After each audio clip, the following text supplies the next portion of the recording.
Hello everyone, welcome back to the channel. In today's video, we will discuss the most important and highly expected questions of BPSC 105 for the June 2026 IGNOU exam. So let's get started. Liberal and Marxist understanding of the state. The state is an important political institution that maintains law, order, and administration in society. Different political thinkers have explained the nature and role of the state in different ways. Two important views are the liberal view and the Marxist view of the state. Liberal view के हिसाब से state एक बहुत ज़रूरी political institution है। इसका काम society में लॉ, ऑर्डर और एडमिनिस्ट्रेशन बनाए रखना है। अलग अलग थिंकर्स ने स्टेट के रोल को अलग तरह से समझाया है, जिनमें लिबरल और मार्क्सिस्ट व्यू सबसे ज़्यादा इम्पॉर्टेंट है। Liberal understanding of the state. Liberals believe that the state is a neutral institution that works for the welfare of all citizens. Its main purpose is to protect the rights and freedom of individuals. Important liberal thinkers include John Locke, J.S. Mill, and Thomas Hobbes. Main features of the liberal view. First, state protects right.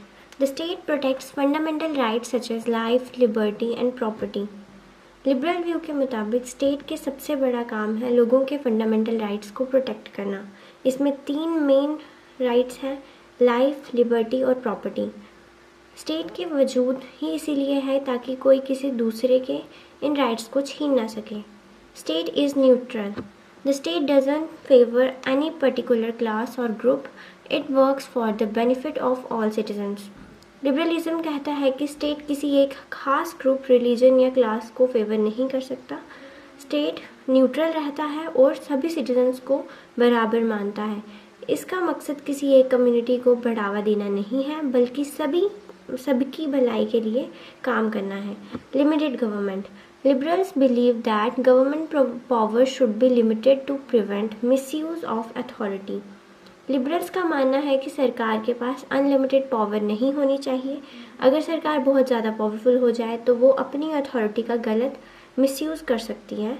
इसीलिए constitution और laws के ज़रिए सरकार की power पर रोक लगाई जाती है ताकि लोगों की फ्रीडम बरकरार रहे। Rule of law. Everyone including rulers must obey the law. इसका सिंपल मतलब है कि कानून से ऊपर कोई नहीं है। चाहे वो देश का आम नागरिक हो या सबसे बड़ा रूलर, सबको कानून का पालन करना पड़ेगा। सभी के लिए एक ही कानून होगा और सबको बराबर जस्टिस मिलेगा। Welfare functions. Modern liberals support a welfare state that provides education, healthcare and social security to citizens. Modern liberals हैं जो मानते हैं कि स्टेट को सिर्फ लॉ और ऑर्डर ही नहीं संभालना चाहिए, बल्कि लोगों की मदद भी करनी चाहिए। इसमें स्टेट एजुकेशन, हेल्थ केयर और सोशल सिक्योरिटी जैसी फैसिलिटीज़ प्रोवाइड करता है। इसका गोल है कि गरीब और ज़रूरतमंद लोगों को भी आगे बढ़ाने का बराबर मौका मिल सके। ठीक है। According to liberals, the state is necessary for maintaining peace, justice and development. Liberals का मानना है स्टेट को पीस, जस्टिस और डेवलपमेंट को मेंटेन करके रखना बहुत ज़रूरी है। Marxist understanding of the state. The Marxist view was developed by Karl Marx and Friedrich Engels. Marxists believe that the state is not neutral. It mainly serves the interests of the economically poor class. Karl Marx और Friedrich angles उन दोनों के मुताबिक state neutral नहीं होता, बल्कि ये अमीर क्लास के फ़ायदे के लिए काम करता है। ठीक है। Main features of Marxist view. Instrument of class rule. The state is a tool used by the ruling class to control and exploit the working class. Marxism कहता है कि स्टेट एक ऐसा टूल, ऐसा हथियार है जिसे रूलिंग क्लास चलाती है। इसके मुख्य काम वर्किंग क्लास मतलब मजदूर वर्ग को कंट्रोल करना और उनका शोषण करना है। ये कोई आम जनता की भलाई के लिए बनाई संस्था नहीं है, बल्कि ताकतवर लोगों का एक इंस्ट्रूमेंट है। जो वो पोर्स के ऊपर चलाते हैं, गरीबों के ऊपर चलाते हैं। Protects capitalist interest. In capitalist society the state protects the interest of capitalist who own factories, industries and wealth. Capitalist societies में स्टेट का असली मकसद अमीर लोगों के इंटरेस्ट को प्रोटेक्ट करना होता है। जो लोग फैक्ट्रीज, इंडस्ट्रीज़ और वेल्थ के मालिक हैं, स्टेट उनके नियम और प्रॉपर्टी को सिक्योर रखता है। इससे अमीर और अमीर होता जाता है और उनकी ताकत बनी रहती है। Class conflict. The state exist because society is divided into different classes with conflicting interest. Marxism के मुताबिक स्टेट का वजूद ही इसीलिए है क्योंकि सोसाइटी अलग अलग क्लासेस में बंटी हुई है। इन क्लासेस के इंटरेस्ट एक दूसरे से बिल्कुल अलग और टकराव वाले होते हैं। जैसे अमीर चाहता है ज़्यादा प्रॉफिट और मजदूर चाहता है ज़्यादा मजदूरी।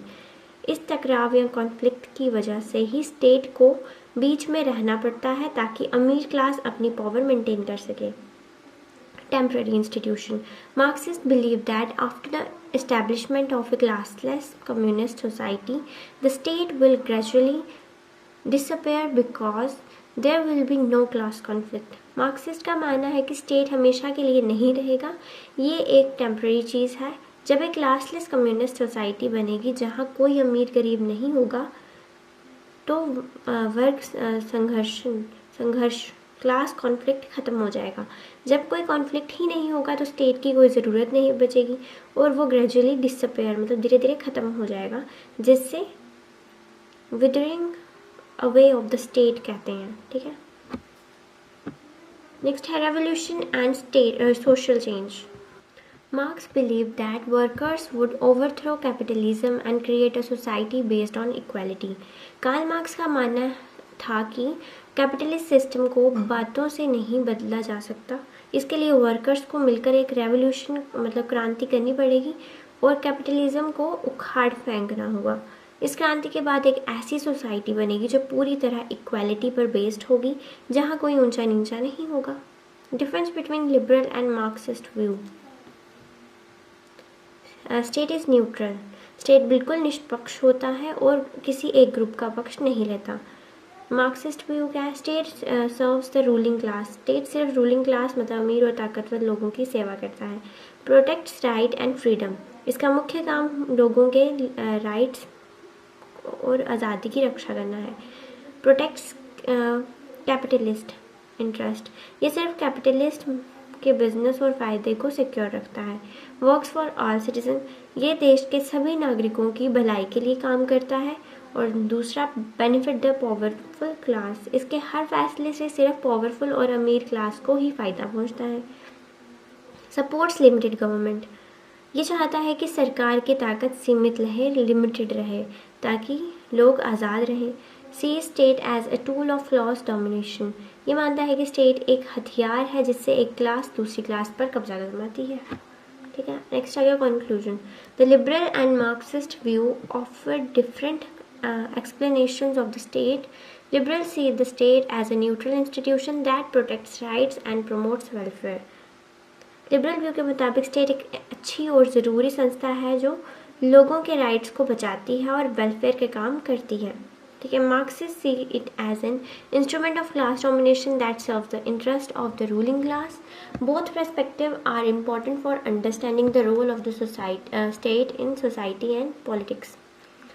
मार्क्सिस्ट व्यू के मुताबिक स्टेट कोई न्यूट्रल चीज़ नहीं है बल्कि अमीर क्लास का एक टूल है जिससे वो गरीबों पर डोमिनेंस बनाए रखते हैं।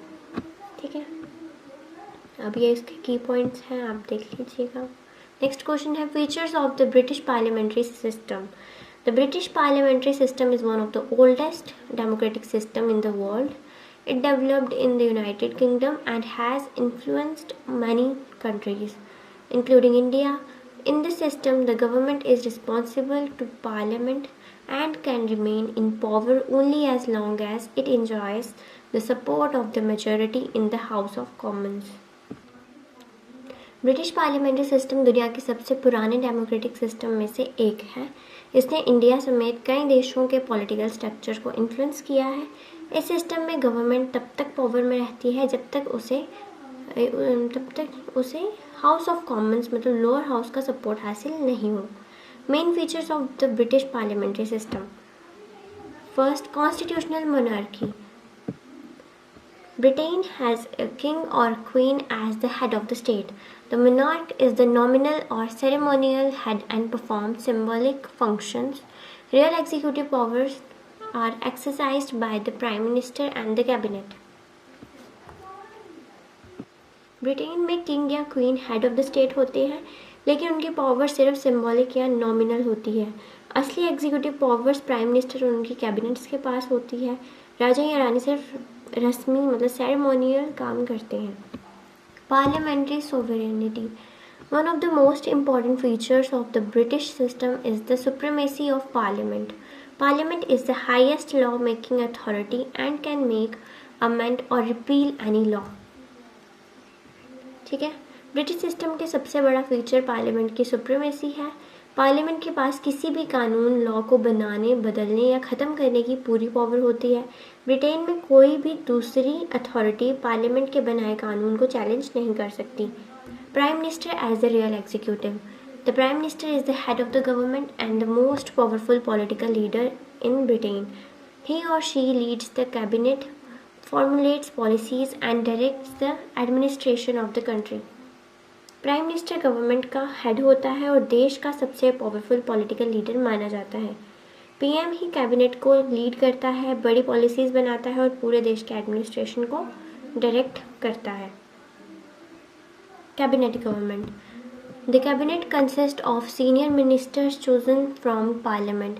It is the main decision-making body of the government. Important policies and decisions are taken collectively by the cabinet. Government की असली ताकत कैबिनेट के पास होती है, जो सीनियर मिनिस्टर्स का एक ग्रुप होता है। सारे इंपॉर्टेंट डिसीजंस कैबिनेट की मीटिंग्स में लिए जाते हैं। ये कलेक्टिव रिस्पॉन्सिबिलिटी के प्रिंसिपल पर काम करता है, यानी सभी मिनिस्टर्स मिलकर डिसीजंस के लिए पार्लियामेंट को जवाबदेह होते हैं। ठीक है, नेक्स्ट है fusion of executive and legislature. In the British system, the executive and legislature are closely connected. The Prime Minister and ministers are members of Parliament. This creates coordination between lawmaking and administration. British system में executive जैसे कि bureaucracy और ministers और legislature, उसमें आगे parliament या कानून बनाने वाली संस्था अलग अलग नहीं होते, बल्कि आपस में जुड़े होते हैं। कैसे काम करता है? प्राइम मिनिस्टर और उनके सारे मिनिस्टर्स का पार्लियामेंट के मेंबर होना ज़रूरी है। इस वजह से कानून बनाने और उसे लागू करने के बीच बहुत अच्छा कोऑर्डिनेशन रहता है। नेक्स्ट है bicameral legislature. The British parliament has two houses, house of commons, house of lords. The house of commons is more powerful because its members are directly elected by the people. British parliament के दो houses होते हैं। House of commons ये lower house है जिसके members को जनता directly elect करती है। हाउस ऑफ लॉर्ड्स ये अपर हाउस है जिसमें इलेक्टेबल या नॉमिनेटेड मेंबर्स होते हैं। हाउस ऑफ कॉमन्स ज़्यादा पावरफुल है क्योंकि इसके पास जनता का डायरेक्ट सपोर्ट होता है। Strong opposition. The opposition party plays an important role in criticising government policies and holding the government accountable. It is often called the loyal opposition. British system में opposition party का बहुत बड़ा और important role है। इनका main काम government की policies को क्रिटिसाइज़ करना और उन्हें जनता के प्रति अकाउंटेबल बनाना है। इसे अक्सर लॉयल अपोजिशन कहा जाता है क्योंकि ये देश और संविधान के प्रति वफादार होते हैं, भले ही ये रूलिंग गवर्नमेंट के खिलाफ हों। Rule of law. The British system is based on the principle that everyone is equal before the law. No person, including government officials, is above the law. British system इस basic principle पर चलता है कि कानून के सामने सभी बराबर हैं। कोई भी इंसान, चाहे वो आम नागरिक हो या बड़ा गवर्नमेंट ऑफिशियल, कानून से ऊपर नहीं है। सभी पर एक जैसा कानून लागू होता है। Responsible government. The government is accountable to parliament. Prime ministers must answer questions and explain their actions before parliament. इसका मतलब है कि गवर्नमेंट अपनी हर पॉलिसी, एक्शन और डिसीजन के लिए पार्लियामेंट को जवाब देती है। अगर हाउस को गवर्नमेंट के खिलाफ नो कॉन्फिडेंस मोशन पास कर दें तो गवर्नमेंट को तुरंत रिज़ाइन करना पड़ता है। Conclusion. The British parliamentary system is based on democratic principles such as parliamentary sovereignty, cabinet government, collective responsibility, and the rule of law. The Prime Minister and Cabinet exercise real executive power while Parliament remains the central institution of governance. These features make the British parliamentary system stable, responsible, and democratic. British parliamentary system पूरी तरह से democratic principles पर टिका हुआ है। इसका मतलब है कि हर पावर किसी एक राजा या डिक्टेटर के हाथ में है नहीं, बल्कि जनता के चुने हुए रिप्रेजेंटेटिव्स के पास होती है। ये सिस्टम कुछ मुख्य बातों पर चलता है जो हमने पहले पढ़ ली है। पार्लियामेंट्री सोवरेनिटी, संसद सबसे ऊपर है और कानून बनाने की पूरी ताकत रखती है। कौन? पार्लियामेंट। कैबिनेट गवर्नमेंट देश के बड़े फैसले सीनियर मिनिस्टर्स का ग्रुप मिलकर लेता है।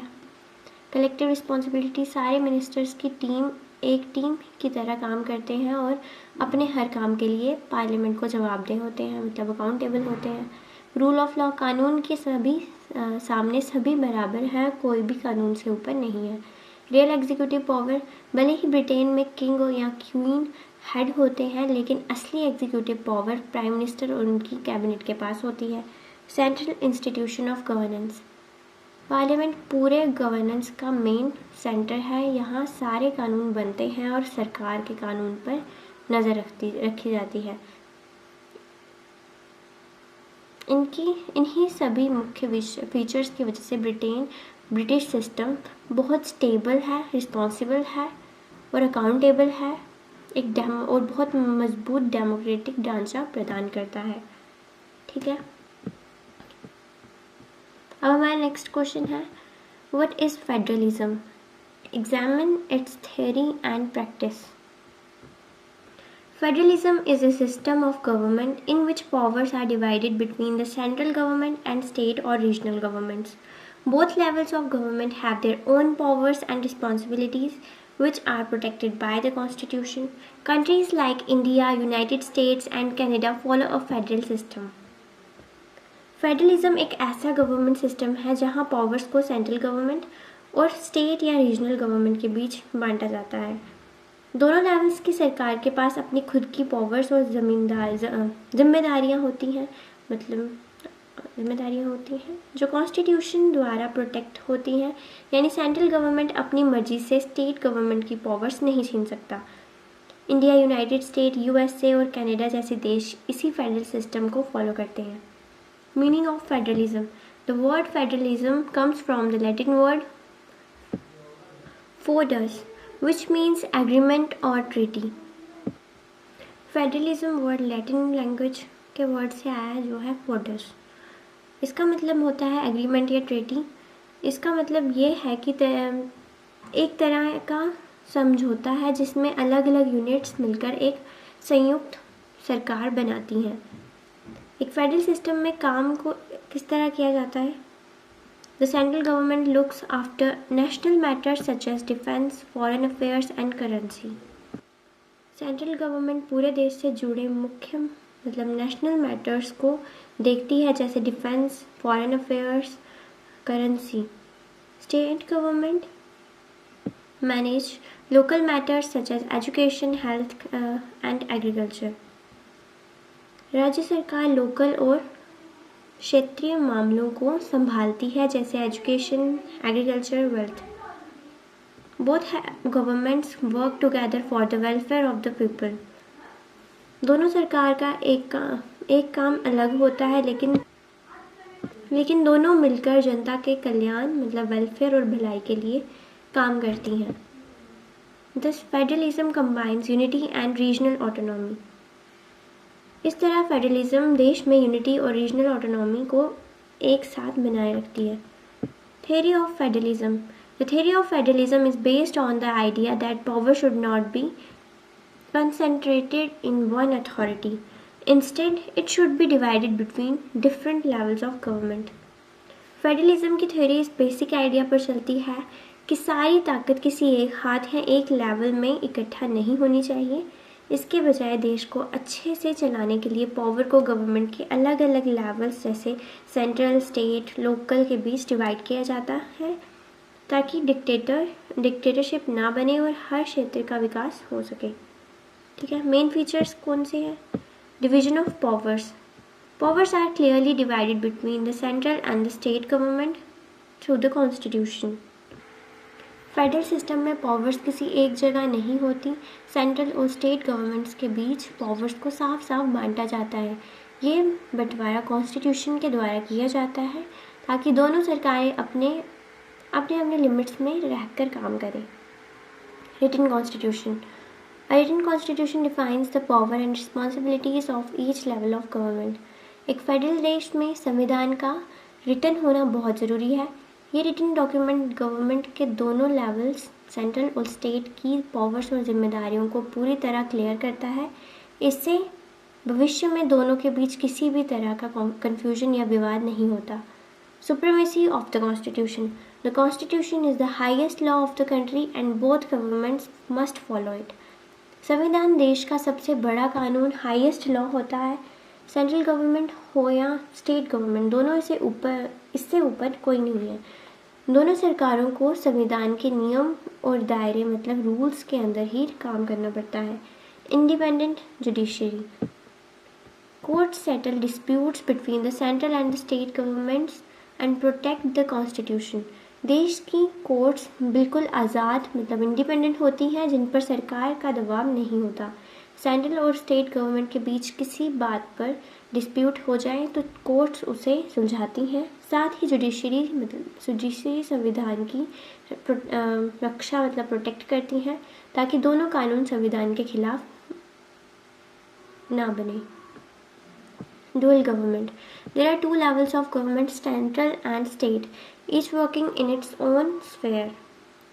फेडरलिज्म में हमेशा दो या उससे ज़्यादा लेवल्स की सरकार होती है, एक पूरे देश के लिए सेंट्रल और दूसरी राज्य के लिए स्टेट। दोनों सरकारें अपने अपने स्फेयर में अपने क्षेत्र में आज़ादी से काम करती हैं और उनकी जनता पर अलग अलग अधिकार जुरिस्डिक्शन होते हैं। Practice of federalism. In practice, federalism works through cooperation between the central and state government. Real life में फेडरलिज्म तभी अच्छे से चल सकता है जब सेंट्रल और स्टेट गवर्नमेंट के बीच कॉपरेशन हो। बिना मिलकर काम किए सिस्टम फेल हो सकता है। Example of India. In India powers are divided into union list, state list, concurrent list. ठीक है, इंडिया में फेडरलिज्म को चलाने के लिए कानून बनाने की पावर्स को 3 अलग लिस्ट में बांटा गया है। यूनियन लिस्ट, इस लिस्ट का सब्जेक्ट पर कानून बनाने का अधिकार सिर्फ सेंट्रल गवर्नमेंट के पास होता है। फॉरेन अफेयर्स, डिफेंस, बैंकिंग और करेंसी जैसे पूरे देश से जुड़े मुख्य मामले इसमें होते हैं। स्टेट लिस्ट, इस लिस्ट के सब्जेक्ट्स पर सिर्फ स्टेट गवर्नमेंट ही कानून बना सकती है। Police, trade, commerce, agriculture, irrigation जैसे क्षेत्र इसमें आते हैं। कॉन्करेंट लिस्ट, इस लिस्ट के सब्जेक्ट्स पर सेंट्रल और स्टेट दोनों गवर्नमेंट्स कानून बना सकती हैं। अगर दोनों के कानून में कोई कॉन्फ्लिक्ट हो जाए तो सेंट्रल गवर्नमेंट का कानून ही वैलिड माना जाता है। इसमें कौन सी एग्जांपल्स? एजुकेशन, फॉरेस्ट, मैरिज और adoption. The Constitution also provides mechanisms for cooperation between the center and the state. Constitution में केंद्र और राज्य के बीच आपसी सहयोग और कॉपरेशन बनाए रखने के लिए मैकेनिज्म्स जैसे इंटरस्टेट काउंसिल्स भी दिए गए हैं। Benefits of federalism in practice brings government closer to the people. सरकार जनता के पास पहुंचती है। स्टेट और लोकल गवर्नमेंट्स होने से आम लोग अपनी परेशानियां आसानी से सरकार तक पहुंचा सकते हैं। Allows states to address local needs. हर राज्य की ज़रूरतें अलग होती हैं। स्टेट गवर्नमेंट अपने क्षेत्र की लोकल नीड्स जैसे वहाँ की खेती या पानी की समस्या, इन सब के हिसाब से बेहतर फैसले ले सकती है। Reduces concentration of power. ताकत किसी एक हाथ में एक इकट्ठा नहीं होती। पावर डिवाइड होने से तानाशाही का खतरा कम हो जाता है। Promotes national unity while respecting regional diversity, ये देश की यूनिटी को बनाए रखता है और साथ ही अलग अलग भाषा, संस्कृति और डाइवर्सिटी का सम्मान भी करता है। लिमिटेशन ऑफ फेडरलिज्म, कॉन्फ्लिक्ट्स में arise between central and state government, केंद्र और राज्य सरकारों के बीच कई बार पैसे, रिसोर्सेज या कानून के अधिकार को लेकर आपसी मतभेद या विवाद मतलब कॉन्फ्लिक्ट्स होने शुरू हो जाते हैं, जिससे काम रुक सकता है। ठीक है। Decision making can sometimes be slow, federal system में किसी भी बड़े फैसले को लेने में समय लग जाता है, क्योंकि इसमें सेंट्रल गवर्नमेंट और सभी स्टेट्स गवर्नमेंट से सलाह मशवरा मतलब कंसल्टेशन करना पड़ता है। बहुत सारी फॉर्मल परमिशंस और अप्रूवल्स की वजह से काम धीरे होता है। Differences in development among states में इंक्रीज, अलग अलग राज्यों के बीच विकास का अंतर बढ़ सकता है। राज्यों के पास ज़्यादा रिसोर्सेज होते हैं, कुछ राज्यों के पास बहुत ज़्यादा रिसोर्सेज होते हैं, अच्छी इंडस्ट्रीज़ और पैसा होता है, इसलिए वो जल्दी तरक्की कर लेते हैं। वहीं दूसरी तरफ जिन राज्यों के पास रिसोर्सेज कम हैं वो पीछे छूट जाते हैं। Coordination between governments can be difficult, अलग अलग सरकारों के बीच सामान्य मतलब कोऑर्डिनेशन बनाना मुश्किल हो जाता है। जब केंद्र और राज्य में अलग अलग पॉलिटिकल पार्टीज़ की सरकार होती है तो आपसी लड़ाई और पॉलिटिकल मतभेद की वजह से मिलकर काम करना बहुत मुश्किल हो जाता है। Conclusion, federalism is a system that divides powers between the central and the state governments. Its theory is based on sharing power, protecting regional interest, and maintaining national unity. In practice, federalism helps manage large and diverse countries effectively. Although it faces some challenges, it remains an important democratic system that balances unity with regional autonomy. Federalism एक ऐसा system है जो powers को central और state government के बीच divide करता है। इसका पूरा सिद्धांत 3 मुख्य बातों पर है। कौन से? शेयरिंग पावर, ताकत का आपसी बंटवारा, प्रोटेक्टिंग रीजनल इंटरेस्ट मतलब क्षेत्रीय हितों की रक्षा करना, नेक्स्ट है मेंटेनिंग नेशनल यूनिटी, देश की एकता को बनाए रखना। रियल लाइफ में फेडरलिज्म बड़ी और डाइवर्स कंट्रीज़ को इफ़ेक्टिवली मैनेज करने में मदद करता है। भले ही सिस्टम में कुछ चैलेंजेस और कमियां हैं, फिर भी ये एक इम्पॉर्टेंट डेमोक्रेटिक सिस्टम है जो देश की यूनिटी और रीजनल ऑटोनॉमी के बीच एक बेहतर बैलेंस बनाता है। ठीक है, ये इसके की पॉइंट्स आ गए। नेक्स्ट है what is authoritarianism, what is explain it's characteristics, merits and demerits. Authoritarianism is a form of government in which political power is concentrated in the hands of a legal leader, a small group, or a political party. Citizens have limited participation in political decision making, and political opposition is often restricted.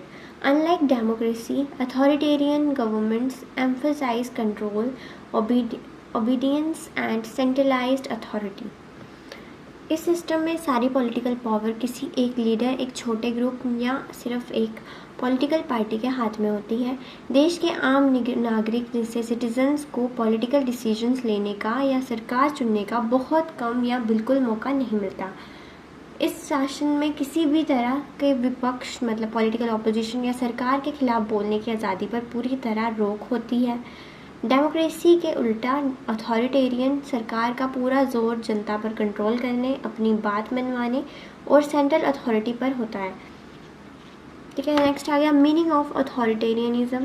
Authoritarianism is a political system in which power is concentrated in the hands of rulers who are not fully accountable to public. ये एक ऐसा political system है जहाँ देश चलाने की ताकत सिर्फ उन रूलर्स के हाथ में होती है जो सबसे ऊपर होते हैं. ये रूलर्स जनता के प्रति बिल्कुल भी अकाउंटेबल नहीं होते. जनता इनको उनके गलत कामों के लिए सवाल नहीं कर सकती और ना ही उन्हें वोट के जरिए हटा सकती है. ठीक है, in such systems political competition is limited. चुनाव यहाँ तो होते हैं या तो नहीं होते हैं, अगर होते भी हैं तो असली मुकाबला नहीं होता, सिर्फ रूलिंग पार्टी के जीतने के रास्ते बनाए जाते हैं। आम जनता के सिविल लिबर्टीज़ आर रिस्ट्रिक्टेड। आम जनता के मुख्य अधिकार जैसे आज़ादी से जीना और अपनी बात रखना छीन लिया जाता है। Opposition is controlled. विपक्ष मतलब अपोजिशन को बिल्कुल दबाकर या सरकार के लिए कंट्रोल में रखा जाता है। Characteristics of authoritarianism. Concentration of power. Power remains with one leader, party और ग्रुप। पूरी ताकत किसी एक लीडर, एक ही पॉलिटिकल पार्टी या एक छोटे ग्रुप के हाथ में सिमट कर रह जाती है। पावर का कोई बंटवारा नहीं होता। Limited political participation. देश के आम नागरिकों का सरकार के फैसले पर कोई असर या इन्फ्लुएंस नहीं होता। जनता सिर्फ वही करती है जो ऊपर से ऑर्डर आता है। नेक्स्ट आ गया रिस्ट्रिक्टेड फ्रीडम। लोगों की बोलने की आज़ादी, मीडिया की आज़ादी और कहीं भी इकट्ठा होकर मीटिंग करने की आज़ादी पर कड़ी पाबंदी होती है। सरकार के खिलाफ लिखने या बोलने पर जेल हो सकती है। Vegan opposition. जो लोग सरकार की बुराई या क्रिटिसिज्म करते हैं उन्हें दबा दिया जाता है। अपोजिशन लीडर्स को अक्सर जेल में डाल दिया जाता है ताकि सरकार को कोई चैलेंज ना कर सके। ठीक है, नेक्स्ट आ गया सेंट्रलाइज्ड डिसीजन मेकिंग। देश की सभी बड़ी और महत्वपूर्ण फैसले बिना किसी से सलाह मशवरा किए सिर्फ रूलर्स के एक छोटा सा ग्रुप ही लेता है। इसमें जनता या सांसद की कोई सलाह नहीं ली जाती। ठीक है, नेक्स्ट आ गया स्ट्रॉन्ग कंट्रोल मैकेनिज्म्स। सरकार अपनी ताकत और दबदबा बनाए रखने के लिए सरकारी और सुरक्षा संस्थाओं का पूरा इस्तेमाल करती है। इसमें पुलिस, मिलिट्री और इंटेलिजेंस एजेंसी को भी बहुत ज़्यादा पास दे दी जाती है ताकि कोई भी सरकार के खिलाफ आवाज़ ना उठा सके और उनका कंट्रोल बना रहे। Merits of authoritarianism. Quick decision making. Leaders can make decision rapidly without lengthy debates. इस सिस्टम में फैसले बहुत तेज़ी से मतलब रैपिडली लिए जाते हैं क्योंकि डेमोक्रेसी की तरह इसमें लंबा पार्लियामेंट सेशन, लंबी बहस जैसे लंबी डिबेट्स का विपक्ष अपोजिशन से मंजूरी लेने की ज़रूरत नहीं होती। लीडर को चाहे जो तुरंत कानून बन जाता है जो इमरजेंसी या संकट के समय में फ़ायदेमंद होता है। Political stability. सेंट्रलाइज्ड अथॉरिटी में रिड्यूस पॉलिटिकल कॉन्फ्लिक्ट्स। ऐसे शासन में बार बार सरकार बदलने या गिरने का डर नहीं होता जिससे देश में स्टेबिलिटी बनी रहती है। पूरी पावर एक ही जगह केंद्रित मतलब सेंट्रलाइज्ड अथॉरिटी होने की वजह से आपसे राजनीतिक झगड़े, पॉलिटिकल कॉन्फ्लिक्ट्स या दंगे कम होते हैं। सरकार बिना किसी रुकावट के लंबे समय तक अपनी पॉलिसी चला सकती है। ठीक है, नेक्स्ट आ गया efficient implementation. Policies can be implemented quickly. इस सिस्टम में सरकारी पॉलिसीज़ और कानून बहुत तेज़ी से और बिना किसी रुकावट के पूरे देश में इम्प्लीमेंट हो जाते हैं क्योंकि नीचे के अधिकारों या जनता के पास सरकार के ऑर्डर को मना करना या कोर्ट में चैलेंज करने का कोई अधिकार ही नहीं होता। Long term planning. Governments can pursue long term goals without electoral pressure. सरकार बड़े और लंबे समय के प्रोजेक्ट जैसे बड़ा इंफ्रास्ट्रक्चर, रोड, डैम्स बिना किसी डर के बना सकती हैं क्योंकि उन पर अगला चुनाव हारने की कोई दबाव ही नहीं है। उन्हें ये चिंता ही नहीं होती 5 साल बाद उनकी सरकार गिर जाएगी क्योंकि उन्हें तो पता है कि उनकी सरकार हमेशा रहनी है। Demerits of authoritarianism. Violation of rights. Citizens may lose basic freedoms. देश के आम नागरिक अपनी बेसिक फ्रीडम्स, जीने और बोलने की आज़ादी को पूरी तरह खो देते हैं। जनता के पास सरकार की किसी गलत बात का विरोध करने के लिए कोई अधिकार ही नहीं बचता। Lack of accountability.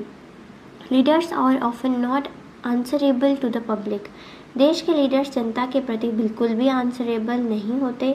अगर सरकार कोई गलत फैसला ले या करप्शन करे तो भी जनता उसे हिसाब नहीं मांगी सकती, ना मांगेगी, ना ही उन्हें वोट के ज़रिए निकाल सकती है। Abuse of power. Concentration of power में लीड टू डिक्टेटरशिप। जब सारी ताकत कुछ ही हाथों में सिमट जाती है तो वो धीरे धीरे डिक्टेटरशिप का रूप ले लेती है। लीडर्स अपनी पावर का इस्तेमाल जनता की भलाई के लिए नहीं बल्कि अपनी कुर्सी और अपना दबदबा बचाने के लिए करने लगते हैं। नेक्स्ट है suppression of opposition. Political dissent is often restricted. किसी भी तरह के पॉलिटिकल मतभेद या विद्रोह पर पूरी तरह पाबंदी होती है। सरकार के खिलाफ आवाज़ उठाने वाले नेताओं, जर्नलिस्ट और आम लोगों को जेल में डालकर या डरा धमका कर चुप करा दिया जाता है। नेक्स्ट है limited public participation. Citizens have fair opportunities to influence policy. आम नागरिक, आम सिटीजन्स के पास देश की पॉलिसीज़, कानून या बड़े फैसलों को बदलने या उन पर असर डालने का कोई मौका नहीं होता। उन्हें सिर्फ ऊपर से आए ऑर्डर्स को फॉलो करना पड़ता है। Difference between democracy and authoritarianism. Power rest with the people.